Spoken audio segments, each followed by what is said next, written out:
everyone. My name is Judd Marcello, and I'm the Chief Marketing Officer of FarEye. FarEye is a technology company. We offer a delivery management platform specializing in last mile delivery logistics. And if you don't know enough about us, I encourage you to stop over at our website, FarEye.com, and download our latest ebook, The Last Mile Mandate. This is your instruction manual on how to turn deliveries into your competitive advantage. And this is Special Delivery. Special Delivery with FarEye is our monthly LinkedIn Live series. Every last Thursday of every month, we're going to be here with you talking about trends in the industries, bringing on very interesting guests, leaders within the industry, and we're going to be talking about deliveries. What else would we talk about, right? We're a delivery company, but we're not just going to talk about that. We're going to talk about related topics like supply chain, e-commerce, customer experience. We're going to bring to you what's happening in the industry. And I want you to think about us as your pulse of what's happening in the industry. We're constantly looking for innovations, constantly looking at trends, constantly look at what's happening in the industries that are allowing deliveries to progress, to become a bigger part of brands' overall experience. So we're going to bring that to all of you. Okay. Now, look, this is a 30-minute show, so we got a lot to cover. First off, I'm going to talk about one trend that we're seeing right now that we think is very interesting. And then I'm going to bring in a fantastic guest, Alex Graff, co-founder of Spryker. We're going to talk to him a little bit about what he does. Okay. Now, let's just dive right into this. A little bit of a segment here we call Rip from the Headlines. Okay. There's an interesting trend happening right now, right? And if we can get that slide up here that just shows those headlines, that would be great. There's an interesting trend right now where we're seeing retailers getting into the last mile game by offering up their own delivery networks to other vendors.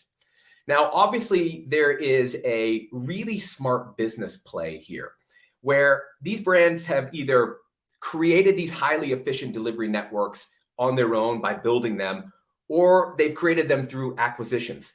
But they understand the importance of last mile to an e-commerce business, to a retailer's business, because of the emergence of e-commerce, because of the fact that more people are ordering things online and bringing them to and bringing the storefront to their front door.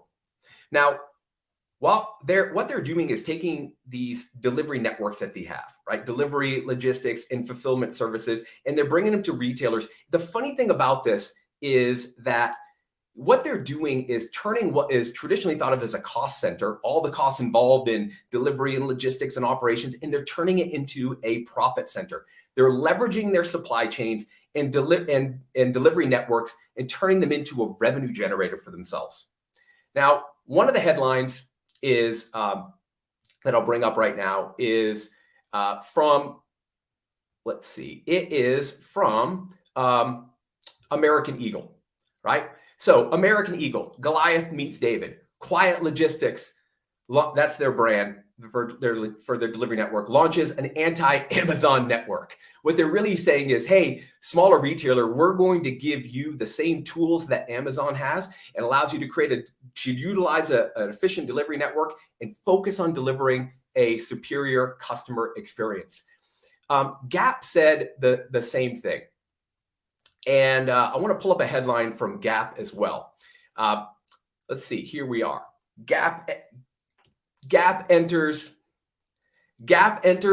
logistics and fulfillment space with their GPS platform services.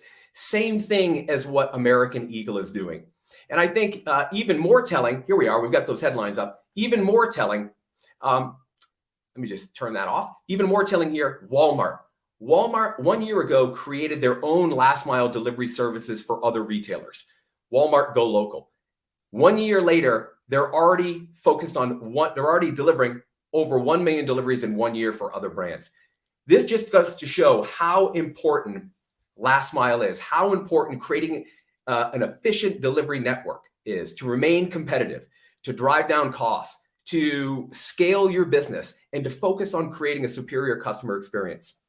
So look, today, any business that considers itself a customer-centric business should really think about themselves as a delivery and logistics company, right? To turn the delivery experience into a competitive advantage, you have to have a last mile strategy. And these brands are telling us that. Now, if you do have a last mile strategy, it's going to be one of three things. You're either going to spend $100 million and build it yourself internally. You're going to spend lots of money and go acquire a company and just plug and play. Or you're going to buy a proven last mile delivery solution or technology and then implement that. So what do? I have a hint for you.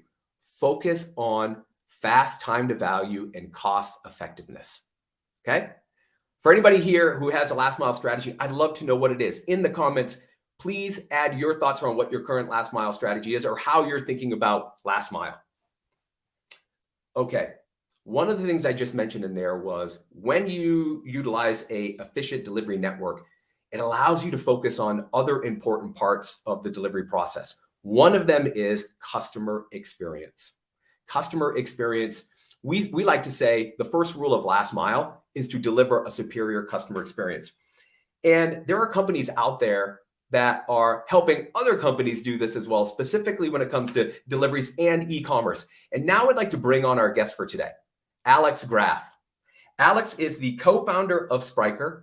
He hosts a podcast called Commerce Talks, and he's an author of the book titled The E-Commerce Book. Alex, thanks for being here with us today. I'd love for you to tell everyone who you are and what Spryker does. Yeah, so it's correct. Thank you for the invitation. I'm co-founder and co-CEO of Spryker. Actually, I am a veteran of the e-commerce industry. So I started there like 15 to 20 years ago when e-commerce was just a channel and not an industry. That's actually also the subtitle of my book. And I was luckily involved in a job situation where I was able to observe what was happening in e-commerce on a global level in 2005 to 2010 for a mail order company, the Otto Group. And that really helped me to understand the whole market, the role of logistics, the role of the ERP system and warehouses. And out of this learning, we created Spryker in 2014 because more and more companies wanted to be able to compete with Amazon, with Zalando, with ASOS, creating very, very complex B2B journeys, building marketplaces, and all the software that was out there and still is out there was not capable to do it. So they were kind of limiting innovations, and we built a tool though they can do whatever they want. Gartner is calling it composable commerce in the latest Magic Quadrant from Gartner. We are the leader of this movement, composable commerce. It just means you can compose whatever you want. It's like a Lego Technic toolkit. So you can compose the solution you want. You don't need to follow the demo. You don't need to build the Lego Technic truck. You can build your stadium, your church, whatever. And we are building the tool set for that, and now are the global leaders in this industry. Yeah, look, thanks for sharing a little more context. What I find interesting about that is, there are a number of different software solutions that are out there today that they bring innovation to those who can't access it, like on their own, because maybe there are it's cost prohibitive, or they just don't have the talent, or they don't have the legacy of working in the industry for a period of time, but they're here to capture the market. They think they can deliver a real value to their specific audience. But that access to innovation, I think that's what you're doing. That's what we're doing here, is trying to give people an opportunity to compete at a higher level without the investment. Yeah, and you have the same customer profile. It's not, most of our customers are not limited by the lack of ideas. They're like within the teams, within like the customer client relationship. There's so many ideas, so many stuff that can be done better. What is needed? So fast deliveries, a better transparency about where the inventory is at a time, and maybe late mile fast change of the destination, for example, and it's usually blocked by old IT structures. And that's actually where we are to break these things up, because there's so much stuff to be done in the e-commerce industry, and still teams are limited by tech capabilities, and there's something we want to solve. Yeah, very, very interesting. I think you're right. Traditional models, right, constantly being upended every day, almost whatever industry you're in, but specifically in what you do or what your customers do around e-commerce, like certainly in the past 2 years, innovation or just expectations have accelerated. And I think, I know that one of your philosophies is innovate or die. And when I think about that, I just think about speed and adaptability. And, it's like those two things innovation can bring to customers and allow them to not be trapped by traditional methods, but also, stay competitive, stay out in front of competition just by utilizing what's out there and then aligning strategy to it. Do you find like that's a lot of what the need is when you talk to your clients? Yeah, we have like traditional university backgrounds, like business administration, and within those backgrounds, they try to lecture us a tool set called like the Porter 5 Forces or the Boston Consulting Matrix. Yeah. And within those tool sets, the promise was we can predict the future of the market. So if we are really behaving A, B, C, the outcome will be D, E, F.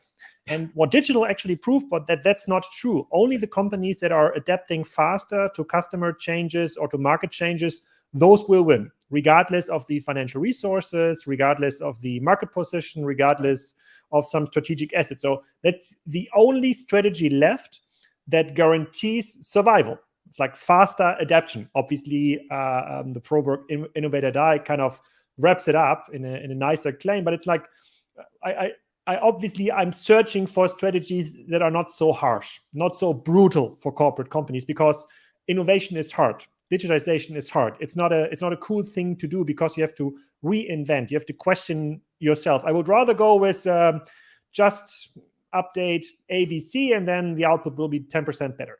But it's just the data. If you're looking at the market today, though, what kind of companies are leading, what kind of companies are really successful, those companies that can adapt faster win. And faster adaptation means you're faster on the way to innovation, because innovation cannot be planned. You just need to move, and then you find a new tool, a new solution, a new whatever that leads you to success. So that's really, I'm very honest here. I'd rather would recommend a different strategy that is easier to adapt by corporates, because these are our clients. Yeah. But I think that's the only strategy left.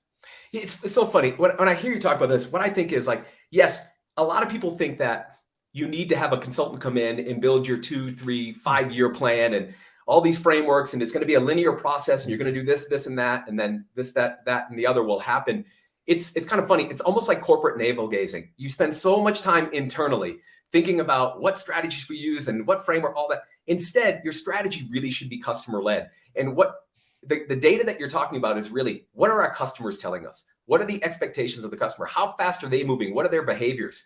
And it feels like that's the right place to start at all times when it comes to thinking about your strategy, and then how you accommodate that with whatever technology you use or whatever tactic or what have you. I think one of the things you talk a lot about is, from a customer perspective, is customer experience and how important that is right now. You can win or lose based on the experience you provide. And the experience is everything all at once together that a customer may feel. When you're working with customers, or just your own personal approach here, or your philosophy, your business philosophy, what makes a great customer experience? Where do you start with, and what is encapsulated in that? Yeah, I think a great customer experience is very easy.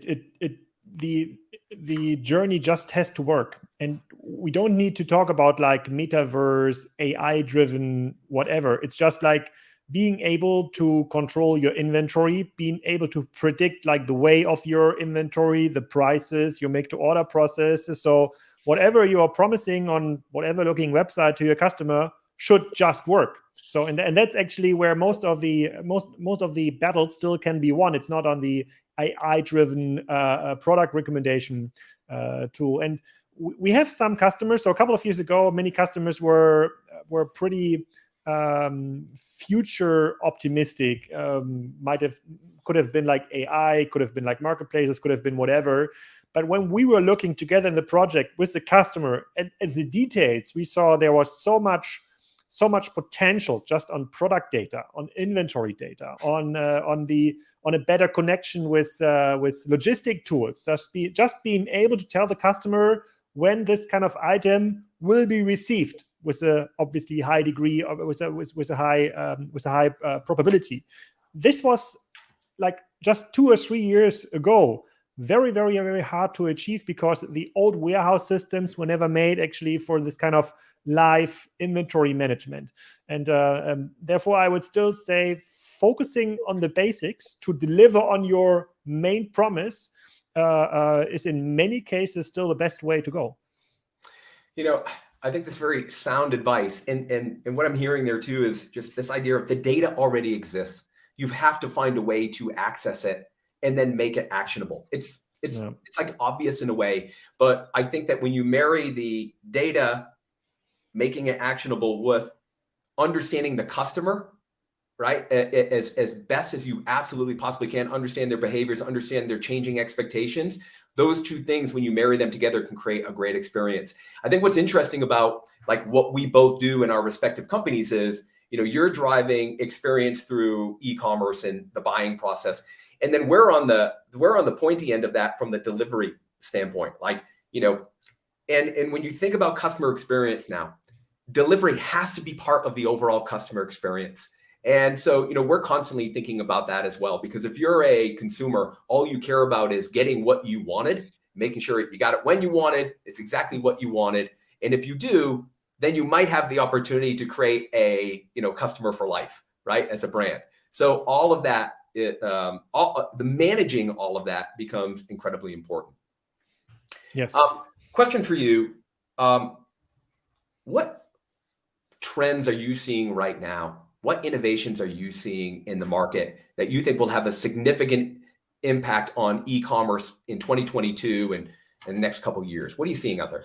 Yeah, right now I think we see two trends or two developments that will definitely have a huge impact on how we shop in the future. One thing is definitely also we are like moving into a recession and high inflation. There's still no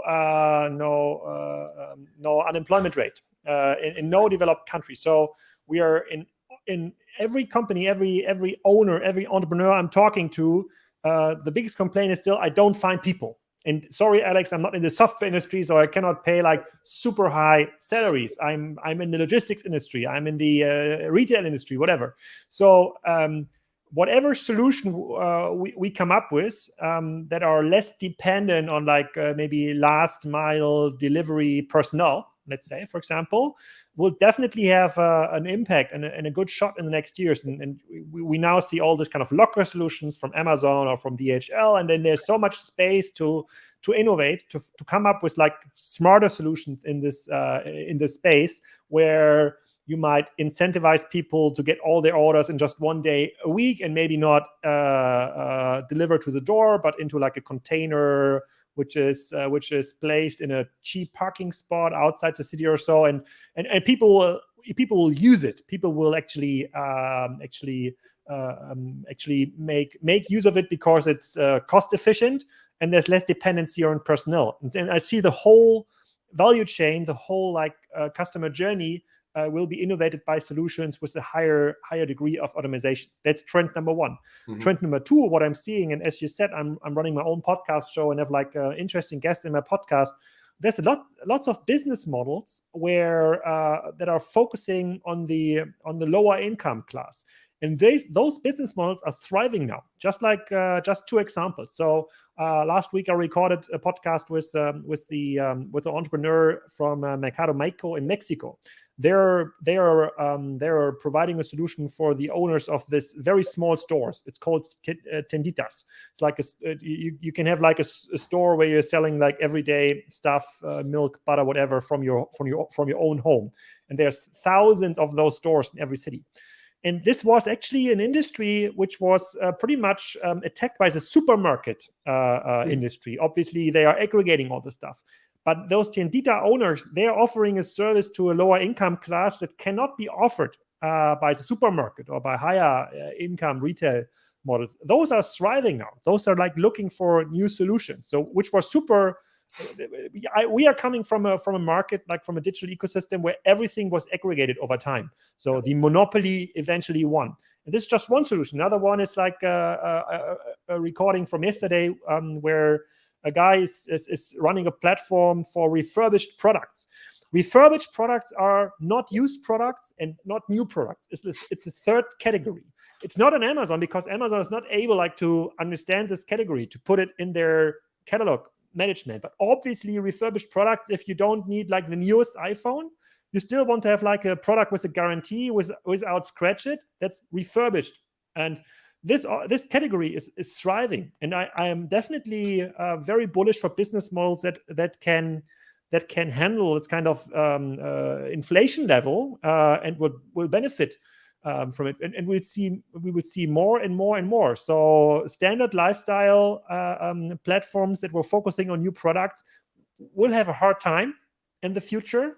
Smarter models focusing on the needs of lower income classes, and there's no more lower income classes created through the inflation and through the recession will definitely thrive. That's just two examples, and there's more and more. Yeah, and what I find interesting about both of those is they're really a reflection of consumer behavior, right? Consumer need.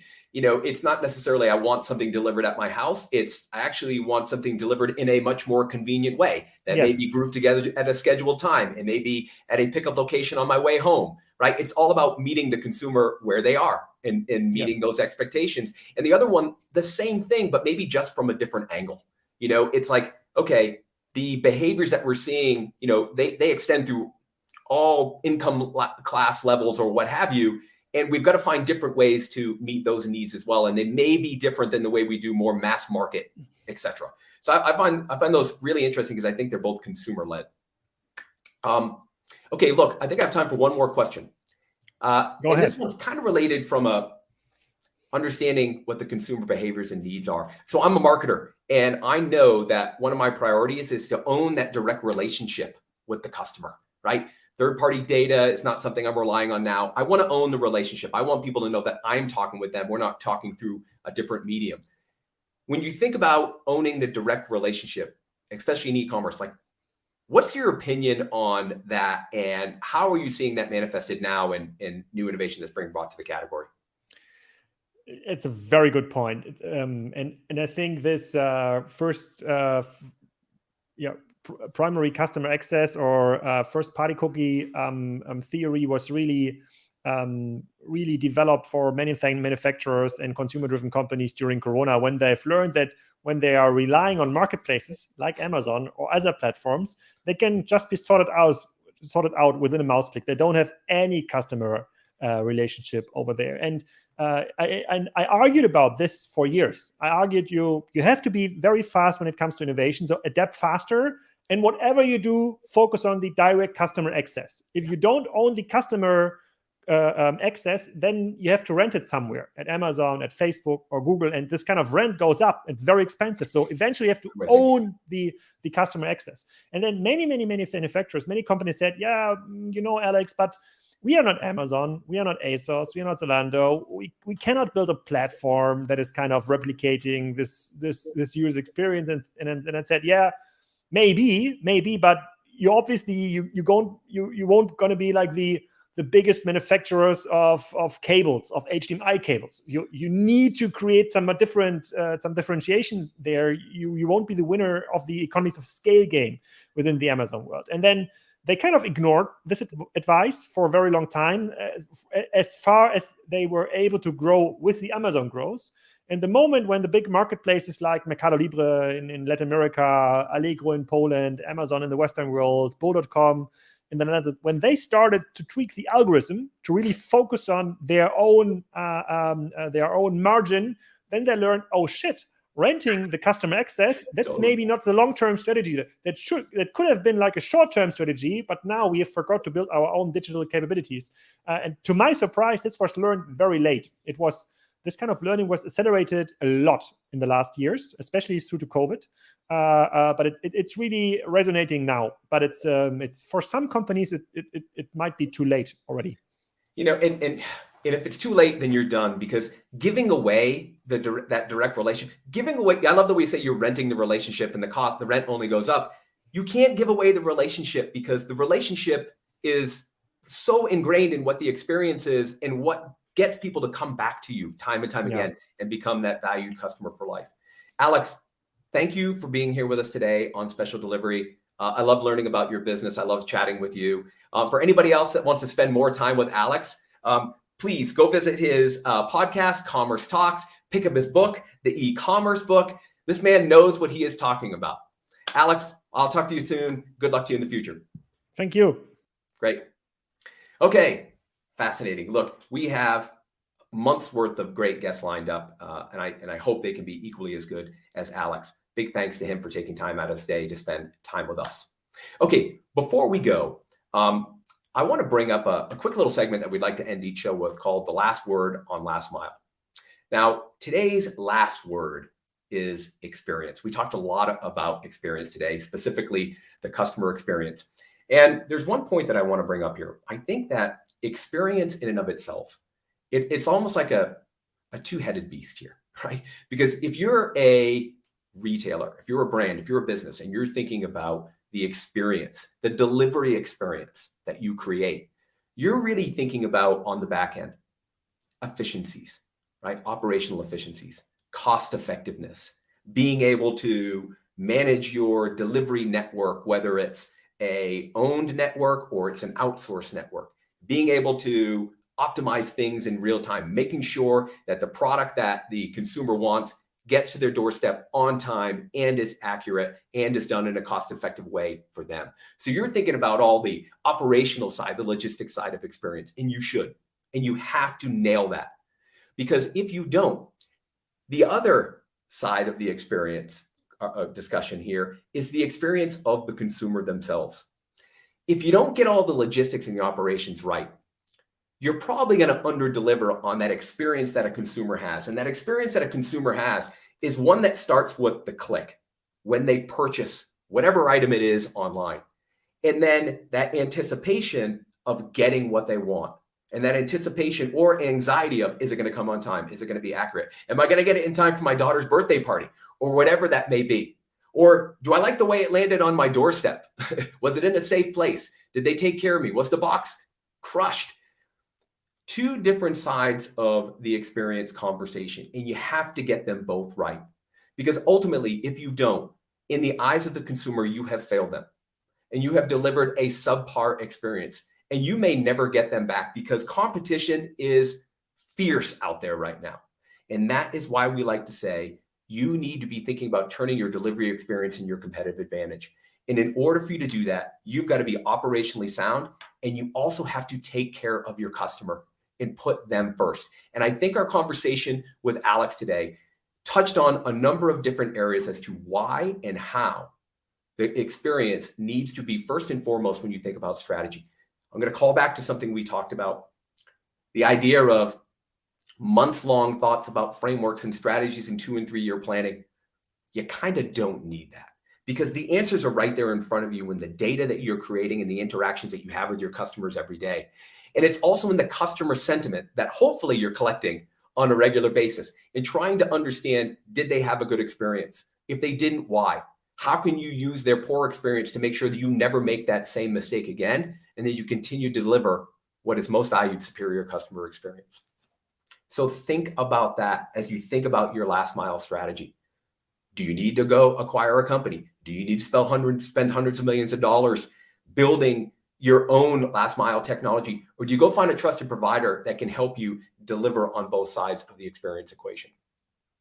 Okay, so last word on last mile today is experience. That's our show today. Again, we're going to be seeing you every last Thursday of every month right here on Special Delivery. We'll be sharing with you, again, headlines and trends that we're seeing. We're going to bring on great guests, and I think we're going to have a good time together. Now, I want to say thank you to Let's Talk Supply Chain, our sponsor here. We're very proud to be a part of your network. You do a fantastic job with all of your shows and all of your programming, and we're really happy that Special Delivery is a part of what you do. Okay, thanks to everybody that showed up today. Thanks to everybody that provided comments, and we'll see you in September on Special Delivery. Thank you.